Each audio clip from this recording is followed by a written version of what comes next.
Molecules have shape, and when we draw molecules, we don't tend to communicate the fact that molecules have not only a shape, but they can rapidly change their shape. So for example, let's just look at ethane. And if we were going to draw a line angle structure of ethane, it would look like that. It's just a simple line. And that is a very unsatisfactory picture of ethane, because the fact is, ethane can very rapidly change its shape. And to represent ethane, all we do is show a static picture. So it's important for us to recognize that when we draw these static pictures of molecules, the molecules are actually able to constantly change. Imagine someone takes a picture of you. That picture does not represent, I guess it is a representation of you, but it doesn't fairly portray you. If you're standing up, you need to recognize, oh, well, that person can also sit down and lie down and they can move around. Molecules are the exact same way, but on paper we represent them with static images. So let's try to give a more complete picture of ethane. Now let's fill in the hydrogens. So let's keep our straight line across representing our two carbons, and let's just fill in some hydrogens here. And since these are sp3 hybridized carbons, I want to try to represent this as a proper tetrahedral carbon. So both carbons will have a hydrogen that comes out of the plane with the wedge, and then one that goes in the plane with these hashed bonds.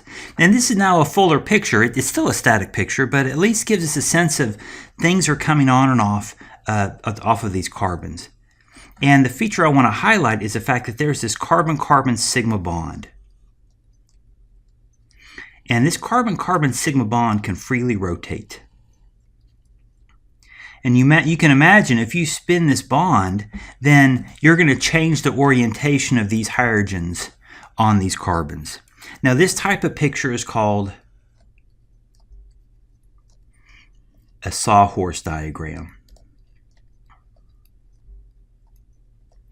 And as people have learned to talk more about how molecules can change their shape, they find that the sawhorse diagram isn't the best representation. So let's convert the sawhorse diagram into another type of picture. And to create this other type of picture, I'm going to draw a little eye here, representing that we're going to look down this bond. So here's carbon 1 and carbon 2. And this is meant to represent, you got a face here. Let's, they're giving a nose and a chin, smile and some hair. So that's someone looking down that bond. So what are you going to see if you look down that bond? Well, we're going to draw a circle. This kind of represents that front carbon. And you're going to have a hydrogen poking straight up. That's that particular hydrogen.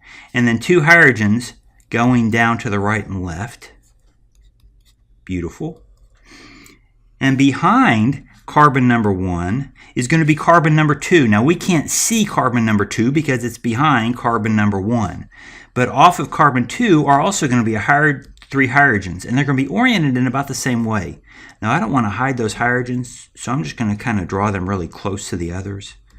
But technically they'd be invisible because they're hidden behind the front hydrogens. This kind of picture is called a Newman projection. And we're going to see a bunch of Newman projections of molecules. And this is a singular. This is just one projection. But we're going to see multiple projections. And they're going to be very helpful in helping us illustrating not only the fact that these molecules can change their shape by rotating about their sigma bonds, but also how the energies of these different shapes, and then not all these shapes, or what we call conformations, have the same energy. So get ready for lots of Newman projections.